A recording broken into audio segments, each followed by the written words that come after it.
ಮಿತ್ರರೇ ನಮಸ್ಕಾರ. ನಾವಿವತ್ತು ಜಾತಕದಲ್ಲಿ ಒಂದು ಅದ್ಭುತವಾದಂತಹ ಮತ್ತು ರೇರ್ ಯೋಗ, ಈ ಯೋಗ ಸಾಕಷ್ಟು ಜನಕ್ಕೆ ಇರಕ್ಕೆ ಸಾಧ್ಯನೇ ಇಲ್ಲ ಅಂತಹ ಯೋಗ, ಮತ್ತು ಪ್ರತಿಯೊಂದು ಯೋಗ ಬರ್ದಾಗ್ಲೂ ಕೂಡ ನಮ್ಮ ಋಷಿಗಳು ಮುನಿಗಳು ಆಚಾರ್ಯರು ಆ ಯೋಗ ಇತ್ತು ಅಂತ ಹೇಳಿದ್ರೆ ಹೀಗಾಗುತ್ತೆ ಹೀಗಾಗುತ್ತೆ ಹೀಗಾಗುತ್ತೆ ಅಂತ ಹೇಳ್ಬಿಟ್ಟು ಬರಿತಾ ಹೋಗ್ತಾರೆ. ಆದ್ರೆ ಈ ಯೋಗಕ್ಕೆ ಅವರು ಬರೆದಿರುವಂತದ್ದು ಒಂದೇ ಒಂದು ವಾಕ್ಯ, ಅದೇನು ಅನ್ನುವಂಥದ್ದನ್ನ ಮತ್ತದು ಯಾವ ಯೋಗ ಅನ್ನುವಂಥದ್ದನ್ನ ನೋಡ್ತಾ ಹೋಗೋಣ. ಗೆಳೆಯರೇ, ಈ ಯೋಗದ ಹೆಸರು ಅಖಂಡ ಸಾಮ್ರಾಜ್ಯ ಯೋಗ ಅಥವಾ ಕೆಲವರು ಸಾಮ್ರಾಜ್ಯ ಯೋಗ ಅಂತ ಕೂಡ ಕರೀತಾರೆ. ಮಿತ್ರರೇ, ಈ ಯೋಗ ಯಾಕೆ ಜಾತಕದಲ್ಲಿ ರೇರು ಅಂತ ಹೇಳಿದ್ರೆ, ಈ ಯೋಗದ ಮೊದಲನೇ ಕಂಡೀಷನ್ ಏನಂದ್ರೆ ಗುರು 2, 5 ಅಥವಾ 11ನೇ ಮನೆಯ ಅಧಿಪತಿ ಆಗಿರ್ಬೇಕು ಅನ್ನುವಂತ ಒಂದು ಕಂಡೀಷನ್ ನ ವಿಧಿಸುತ್ತೆ ಈ ಯೋಗ. ಈ ಮೊದಲನೇ ಕಂಡೀಷನ್ ಅನ್ನ ಫುಲ್ಫಿಲ್ ಮಾಡ್ಬೇಕಂತ ಹೇಳಿದ್ರೆ ಅದು ಆಗುವಂತದ್ದು ಕೇವಲ 4 ಲಗ್ನಗಳಿಂದ.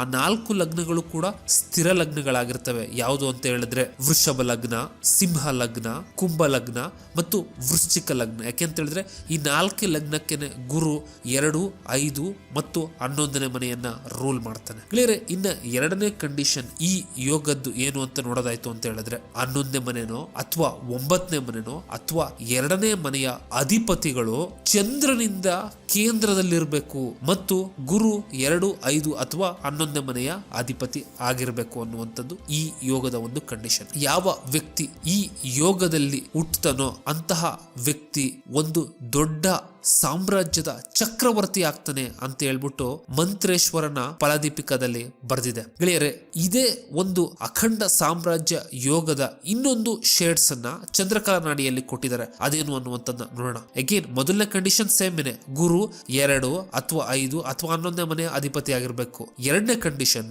11ನೇ ಮನೆ ಅಧಿಪತಿನೋ ಅಥವಾ 10ನೇ ಮನೆ ಅಧಿಪತಿನೋ ಅಥವಾ 2ನೇ ಮನೆ ಅಧಿಪತಿಯೋ ಚಂದ್ರನಿಂದ ಕೇಂದ್ರದಲ್ಲಿ ಇರಬೇಕು ಅನ್ನುವಂಥದ್ದು. ಫಲದೀಪಿಕಾದಲ್ಲಿ 11, 9 ಮತ್ತು 2ನೇ ಮನೆ ಅಧಿಪತಿ ತಗೊಂಡ್ರೆ ಇದರಲ್ಲಿ 11, 10 ಅಥವಾ 2ನೇ ಮನೆಯ ಅಧಿಪತಿಯನ್ನ ತೆಗೆದುಕೊಳ್ತಾರೆ. ಮಿತ್ರರೇ, ಅದು ಕೂಡ ಎಕ್ಸ್ಪ್ಲೈನ್ ಮಾಡುವಂತದ್ದು ಇದೇನೆ. ಈ ಯೋಗ ಇತ್ತು ಅಂತ ಹೇಳಿದ್ರೆ ಜಾತಕದಲ್ಲಿ ಒಬ್ಬ ವ್ಯಕ್ತಿ ಚಕ್ರವರ್ತಿಯ ರೀತಿ ಇಡೀ ಒಂದು ದೊಡ್ಡ ಲ್ಯಾಂಡ್ ಭೂಮಿಯನ್ನ ಆಳ್ತಾನೆ ಅನ್ನುವಂಥದ್ದು. ಗೆಳೆಯರೆ, ಇಲ್ಲಿ ಕೇವಲ ಇವತ್ತಿನ ಕಾಲಕ್ಕೆ ರಾಜ ಅಂತಾನೆ ತಗೊಳಕ್ ಆಗೋದಿಲ್ಲ. ಯಾಕೆ ಅಂತ ಹೇಳಿದ್ರೆ ಇವತ್ತು ಸಾಕಷ್ಟು ರಿಯಲ್ ಎಸ್ಟೇಟ್ ಉದ್ಯಮಿಗಳು, ಲ್ಯಾಂಡ್ ಲಾರ್ಡ್, ಅವರು ಕೂಡ ಭೂಮಿಯನ್ನ ಓನ್ ಮಾಡಿ ಅದನ್ನ ಕಂಟ್ರೋಲ್ ಮಾಡೋದ್ರಿಂದ ಅಥವಾ ಬಿಸ್ನೆಸ್ ಪರ್ಸನ್ಸ್ ಕಂಟ್ರೋಲ್ ಮಾಡೋದ್ರಿಂದ ನಾವು ಅಖಂಡ ಸಾಮ್ರಾಜ್ಯ ಯೋಗ ಇತ್ತು ಅಂತ ಹೇಳಿದ್ರೆ ಆ ವ್ಯಕ್ತಿ ಬಿಸ್ನೆಸ್ ಮೆನ್ ಕೂಡ ಆಗಬಹುದು ಅನ್ನುವಂತಹ ಒಂದು ಪ್ರಿಡಿಕ್ಷನ್ ಅನ್ನ ಮಾಡಬಹುದು. ಆದ್ರೆ ಸಾಕಷ್ಟು ಜನಕ್ಕೆ ಈ ಯೋಗ ಜಾತಕದಲ್ಲಿರುತ್ತೆ.